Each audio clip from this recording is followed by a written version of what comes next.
তুমি রহিম, তুমি এমন এক আল্লাহ যার কাছে চাওয়ার মতো চাইলে নাকি ফিরিয়ে দিতে লজ্জা পাও বান্দার হাত। তাই এবার আমিও তোমার চরণে উৎসর্গ করে দিলাম আমার শান্তির ঘুমের নিশিরাত।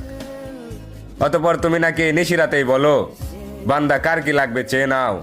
আর এবার আমি তোমায় বলছি মালিক, তুমি আমায় দুঃখ দাও।